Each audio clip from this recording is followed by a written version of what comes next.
Good morning बच्चों। बेटा अपन पढ़ रहे हैं पाठ 5 में लोकतंत्र के विभिन्न सिद्धांत एवं दृष्टिकोण। उसमें हमने जो लोकतंत्र के 5 सिद्धांत है एवं दृष्टिकोण है, उनमें से हमने 2 सिद्धांत पढ़ लिए हैं। लोकतंत्र का परंपरागत उदारवादी सिद्धांत और दूसरा पढ़ा हमने लोकतंत्र का बहुलवादी सिद्धांत। अब आज हम पढ़ेंगे लोकतंत्र संबंधी तीसरा सिद्धांत। वो है लोकतंत्र का विशिष्ट अभिजन वर्गीय सिद्धांत एवं दृष्टिकोण। तीसरा सिद्धांत, आपको 5 सिद्धांतों के नाम याद रखने हैं और लोकतंत्र के परंपरागत उदारवादी सिद्धांत का भी 4 अंक का प्रश्न बनेगा, बहुलवादी सिद्धांत का भी 4 अंक का प्रश्न बनेगा और जो 1-1 नंबर के बन रहे हैं वो मैंने आपको बता दिए हैं, तो वो भी आपको याद करने हैं।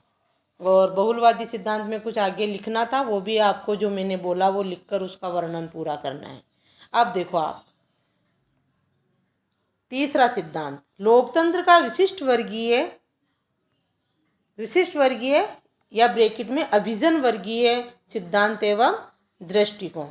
ठीक है, इसको आप अपनी सिंपल भाषा में विशिष्ट वर्गीय और अभिजन वर्गीय सिद्धांत को आप आरक्षण से समझ सकते हो। बेटा हमारे यहाँ ना लोकतंत्र में, हमारे यहाँ पर लोकतंत्र शासन व्यवस्था है, लेकिन हमारे यहाँ पर क्या है, आरक्षण व्यवस्था भी है। लोकतंत्र सरकार में, शासन में आरक्षण व्यवस्था है।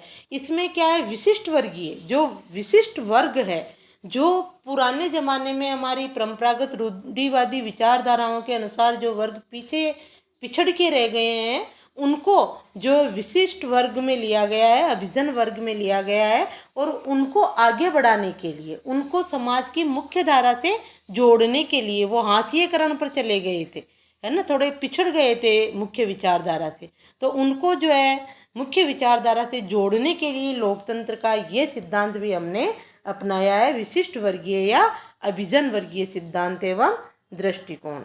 ठीक है, अभिजन वर्ग समझ गए आप, जो लोग पिछड़े हुए हैं, और इसको हम किससे समझ सकते हैं, आरक्षण से, कि आरक्षण देकर उन लोगों को, उन वर्गों को, समाज के उन वर्गों को जो पिछड़ गए हैं, उनको जो है समाज के साथ लाया जाता है लोकतंत्र के विशिष्ट वर्गीय या अभिजन वर्गीय सिद्धांत को लोकतंत्र में अपनाकर। ठीक है, अगर हम ऐसा नहीं करते, इस सिद्धांत को नहीं अपनाते हैं, तो वो लोग जो पिछड़े हुए हैं वो समान कहाँ हुए। और लोकतंत्र की तो विशेषता है ना कि सभी व्यक्ति मूल समान हो, तो उनको समान लाने के लिए इस सिद्धांत को लोकतंत्र में अपनाया है। तो देखो, इसका कोई 4 अंक का प्रश्न नहीं है वैसे, लेकिन फिर भी आपको समझना है, जो मैंने अभी बताया ये भी लिखना अगर 4 नंबर में आ जाए तो। लोकतंत्र के इस सिद्धांत के संपूर्ण विचारधारा का केंद्र कौन है, अभिजन वर्ग। अभिजन वर्ग कौन है, जो मैंने बता दिया आपको, जो पुरानी विचारधाराओं के अनुसार जो पिछड़े हुए रह गए समाज से अलग।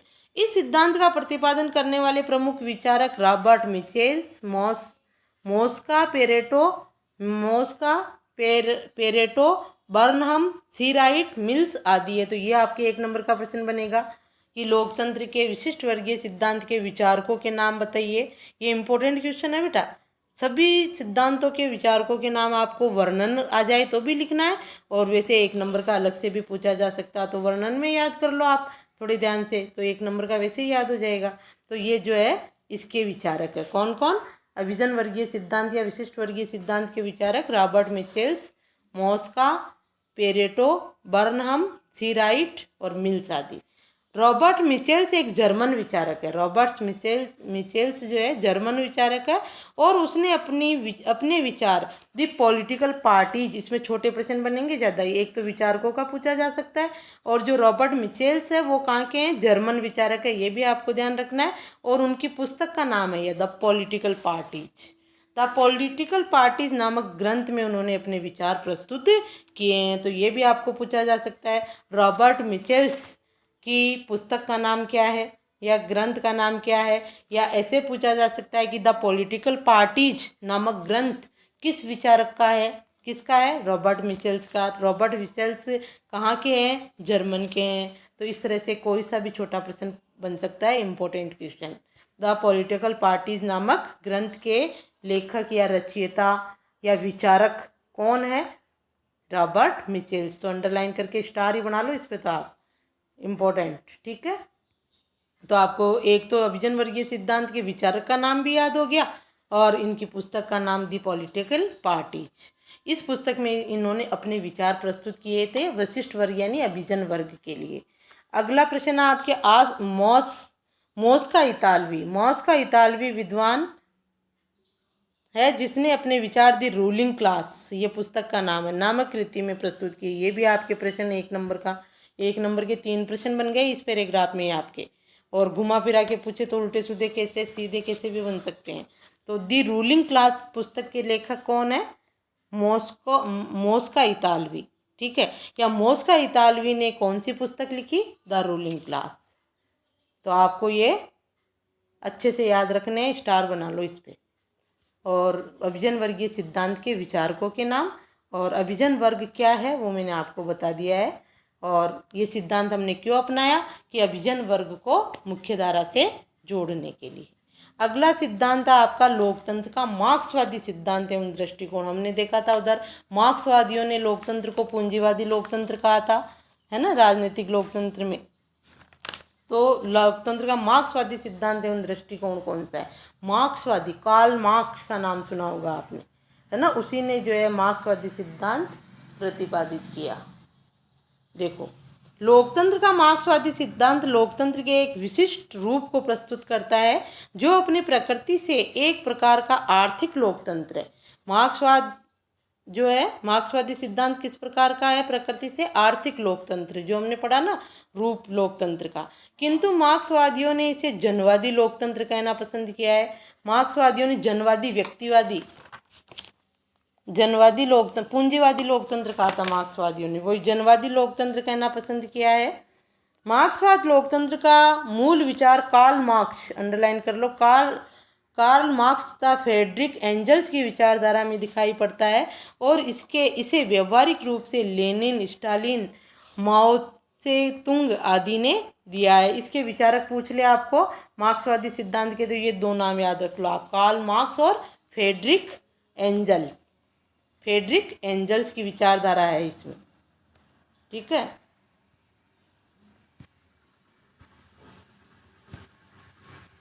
अरे भाई क्या हो गया इसमें? हाँ देखो, तो अंडरलाइन कर लिए, कार्ल मार्क्स और फ्रेडरिक एंजल्स इस मार्क्सवादी सिद्धांत के विचारक है। अब इसमें थोड़ा सा आपको समझना होगा। देखो, लोकतंत्र का मार्क्सवादी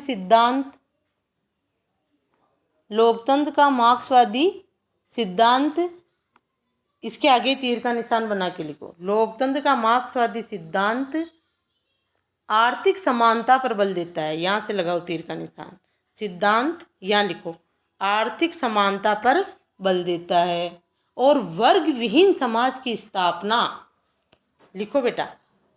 ठीक है, पुरानी किताबें होगी तो लिखा ही हुआ होगा, वर्णन अगर 4 अंक का आ जाए तो आपको यहाँ से लिखना है कि लोकतंत्र का मार्क्सवादी सिद्धांत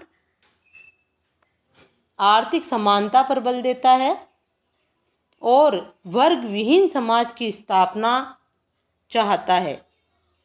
यह लोकतंत्र के एक विशिष्ट रूप को प्रस्तुत करता है जो अपनी प्रकृति से एक आर्थिक लोकतंत्र है, किंतु मार्क्सवादियों ने इसे जनवादी लोकतंत्र कहना पसंद किया है। यहाँ तक ये इसका मार्क्सवादी लोकतंत्र का सबसे मुख्य यही है कि ये जो है आर्थिक समानता पर बल देता है। आर्थिक लोकतंत्र में क्या है? आर्थिक समानता ही तो है। हमने लोकतंत्र का रूप पढ़ा था, इसमें अमीरी गरीबी के मध्य के अंतर को समाप्त किया जाता है, रोजगार के समान अवसर प्रदान किए जाते हैं। यानी आर्थिक लोकतंत्र में जो है अमीरी गरीबी का अंतर नहीं होना चाहिए। तो यह सिद्धांत लोकतंत्र के आर्थिक रूप को स्वीकार करता है और जो है आर्थिक समानता पर बल देता है और वर्ग विहीन समाज की स्थापना चाहता है। वर्ग विहीन समाज यानी अमीर वर्ग और गरीब वर्ग ये समाज में नहीं होना चाहिए।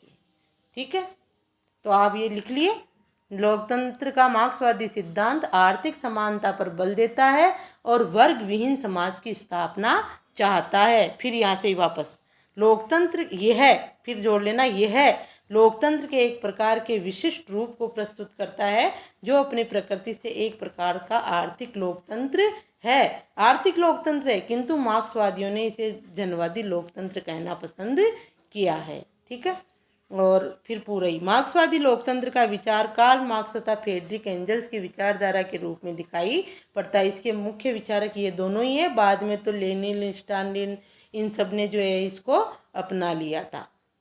लेनिन रूस का और ये चीन का, इस तरह इन्होंने अपना लिया था। तो आपको तो विचारक पूछे जाए तो ये दो ही लिखने हैं। ठीक है, 1 नंबर का प्रश्न पूछा जा सकता है, इसका 4 अंक का बन सकता है आपके। तो इसमें आपको जो है मुख्य रूप से आर्थिक समानता पर बल और वर्ग विहीन समाज की स्थापना पर बल दिया कार्ल मार्क्स ने। ठीक है, तो ये दोनों चीज़ें भी लिखनी है। आगे देखो, लोकतंत्र का समाजवादी सिद्धांत, अब 5वां सिद्धांत और अंतिम आखिरी सिद्धांत है लोकतंत्र का समाजवादी सिद्धांत। समाजवादी में भी क्या है कि समाज में सामाजिक लोकतंत्र के स्वरूप को प्रकट करता है। ये मार्क्सवादी आर्थिक लोकतंत्र के स्वरूप को प्रकट करता है। इसमें दो को मिला दिया गया, अभी देखेंगे अपन। देखो, समाजवादी सिद्धांत लोकतंत्र के उदारवादी सिद्धांत और मार्क्सवादी सिद्धांत के समन्वय से बना है। अंडरलाइन कर लो, यहीं से इसका वर्णन है। ये भी 4 अंक का पूछा जा सकता है आपसे। लोकतंत्र का समाजवादी सिद्धांत लोकतंत्र के उदारवादी सिद्धांत और मार्क्सवादी सिद्धांत से बना है। उदारवादी कौन सा? पहला सिद्धांत है ना, परंपरागत उदारवादी सिद्धांत। और मार्क्सवादी ये जो अमीरी गरीबी के अंतर को समाप्त करना चाहता है, आर्थिक समानता पर बल देता है। इन दोनों का क्या है? सम्मिलित समन्वय से बना हुआ है समाजवादी सिद्धांत। जब उदारवादी सिद्धांत की जो आधारभूत मान्यताएं हैं उसको हम लोकतंत्र में अपनाएंगे कि व्यक्ति को समान समझेंगे, शासन की शक्ति जनता के हाथ में होगी, नागरिकों को स्वतंत्रताएं और अधिकार होंगे, स्वतंत्र न्यायपालिका होगी, ये सारी जो उदारवादी लोकतंत्र की मान्यताएं हैं वो। और मार्क्सवादी में आर्थिक समानता पर बल देंगे, हम अमीरी गरीबी के भेद को मिटाकर वर्ग विहीन समाज की स्थापना करेंगे। ये दोनों चाहता है समाजवादी सिद्धांत। उदारवादी सिद्धांत की विशेषताएं भी और मार्क्सवादी सिद्धांत की विशेषताएं भी किसमें है? समाजवादी सिद्धांत में। और ये 1 नंबर का प्रश्न भी बन सकता है कि उदारवादी सिद्धांत और मार्क्सवादी सिद्धांत के समन्वय से बना सिद्धांत लोकतंत्र का सिद्धांत कौन सा है? तो कौन सा है? समाजवादी सिद्धांत। ठीक है, तो अंडरलाइन कर लिए। और 1 नंबर का प्रश्न भी यहाँ पर कि उदारवादी सिद्धांत और मार्क्सवादी सिद्धांत के समन्वय से बना सिद्धांत कौन सा है? उत्तर समाजवादी सिद्धांत। 1 नंबर का तो है ही, और 4 अंक का पूरा वर्णन करना ही है। आगे देखो, ये उदारवादी अब कैसे हैं समन्वय से? ये उदारवादी लोकतंत्र में निहित व्यक्ति की राजनीतिक स्वतंत्रता तथा मार्क्सवादी लोकतंत्र में निहित आर्थिक समानता के आदर्शों को एक साथ प्राप्त करना चाहता है। ये जो है समाजवादी सिद्धांत व्यक्ति की जो है राजनीतिक स्वतंत्रता भी चाहता है, और मार्क्सवादी लोकतंत्र में जो आर्थिक समानता पर बल दिया गया है उसको भी प्राप्त करना चाहता है। लोकतंत्र में समाजवादी सिद्धांत लोकतंत्र के जिस स्वरूप पर बल देता है उसे प्राय लोकतांत्रिक समाजवाद भी कहा जाता है। यानी लोकतांत्रिक समाज में समाजवादी सिद्धांत समाज के जिस स्वरूप पर बल देता है। कौन से स्वरूप पर बल देता है? कि राजनीतिक स्वतंत्रता, नागरिक स्वतंत्र हो और आर्थिक समानता हो, यानी आर्थिक समानता और स्वतंत्रता पर बल देता है, तो वो जो है लोकतांत्रिक समाजवाद भी कहा जाता है। उसे प्राय लोकतांत्रिक समाजवाद भी कहा जाता है। समाजवाद में क्या होता है? समाजवाद में यही है, स्वतंत्रता और समानता, सभी को बराबर का अधिकार दिया जाना। तो ये आप पूरा यहाँ से यहाँ तक करोगे, है ना, इसका वर्णन शुरू से लेके यहाँ तक 4 अंक के में छोटे प्रश्नों में जो पूछा गया वो जो है ही। और इसके विचारक पूछ ले तो आप परंपरागत उदारवादी सिद्धांत और मार्क्सवादी सिद्धांत दोनों में से किसी के भी लिख सकते हो, क्योंकि दोनों का समन्वय है तो दोनों के विचारक आएंगे इसमें। ठीक है, यह सिद्धांत क्रांति व हिंसा के साधनों के स्थान पर विकासवादी एवं संवैधानिक साधनों में विश्वास करता है। इसके अनुसार संसदीय व्यवस्था वाले उदारवादी लोकतंत्र के माध्यम से व्यक्ति की राजनीतिक स्वतंत्रता की रक्षा भी संभव है और इसके द्वारा आर्थिक समानता के आदर्श को भी प्राप्त किया जा सकता है। देखो, यह सिद्धांत क्रांति एवं हिंसा के साधनों के स्थान पर विकासवादी एवं संवैधानिक साधनों में विश्वास करता है। विकासवादी एवं संवैधानिक साधनों में कि शासन संविधान के अनुसार चले और देश का क्या हो? विकास हो, इसमें विश्वास करता है। ये क्रांति और हिंसा में विश्वास नहीं करता है। इसके अनुसार संसदीय व्यवस्था वाले उदारवादी लोकतंत्र, हमारे यहाँ पर संसदीय व्यवस्था ही है, उदारवादी लोकतंत्र के माध्यम से व्यक्ति की राजनीतिक स्वतंत्रता की रक्षा भी संभव है। इसके अनुसार, किसके अनुसार? हमने जो समाजवादी लोकतंत्र को अपनाया तो व्यक्ति की राजनीतिक स्वतंत्रता की रक्षा भी संभव है और उसके द्वारा आर्थिक समानता के आदर्श को भी प्राप्त किया जा सकता है। ये राजनीतिक स्वतंत्रता भी मिल सकती है और आर्थिक समानता भी। राजनीतिक स्वतंत्रता तो किसके अनुसार? उदारवादी सिद्धांत के अनुसार। और आर्थिक स्वतंत्रता किसके अनुसार? मार्क्सवादी सिद्धांत के अनुसार। तो ये दोनों को प्राप्त करना चाहता है, इसलिए इसको जो है क्या कहा गया है? उदारवादी सिद्धांत और मार्क्सवादी सिद्धांत के समन्वय से बना सिद्धांत कहा गया है और इसको समाजवादी सिद्धांत का नाम दिया गया है। ठीक है। और लोकतंत्र का समाजवादी सिद्धांत लोकतंत्र के जिस स्वरूप पर बल देता है उसे प्राय लोकतांत्रिक समाजवाद भी कहा जाता है। लोकतांत्रिक समाजवाद किसे कहा जाता है? जहाँ व्यक्ति को राजनीतिक स्वतंत्रता हो और आर्थिक समानता के आदर्श को अपनाया गया हो, उसको जो है समाजवाद, लोकतांत्रिक समाजवाद कहा जाता है। ठीक है। ये हो गया आपके सिद्धांत पूरे। आपको जो है पांचों सिद्धांतों के नाम याद रखिए, पांचों के विचारक। इसके विचारक मैंने बता ही दिया। परंपरागत उदारवादी सिद्धांत या मार्क्सवादी सिद्धांत के कोई से भी विचारक लिख सकते हो क्योंकि दोनों के समन्वय से बना सिद्धांत है। सबसे पहले तो आपको यही याद रखना है कि ये दोनों के समन्वय से बना सिद्धांत है। एक मिनट, ये है ना। और इसके विचारक भी दोनों के विचारक है जो है। ये भी पूछा जा सकता है, आपके 4 अंक का प्रश्न बन सकता है। एक वशिष्ठ वर्गीय का नहीं बन रहा 4 अंक का, बाकी 4 सिद्धांतों के 4 अंक के प्रश्न बनेंगे। जो मैंने आपको एक्स्ट्रा बताया वो भी आप वर्णन में लिखोगे बेटा। ठीक है। और एक एक चीज़ आपको याद करनी पड़ेगी इनकी। ये हो गया अपना सिद्धांत हो गए, प्रकार हो गए, लोकतंत्र की विशेषताएं हो गई। लोकतंत्र की विशेषताओं का भी 4 अंक का प्रश्न बनेगा। अब हम पढ़ेंगे लोकतंत्र का आलोचनात्मक परीक्षण। इसमें आलोचनात्मक में गुण और दोष दोनों आते हैं। ठीक है। ये विशेषताएं भी हमने पढ़ ली है। 4 अंक का प्रश्न बनेगा, आप वर्णन कर लेना विशेषताओं का।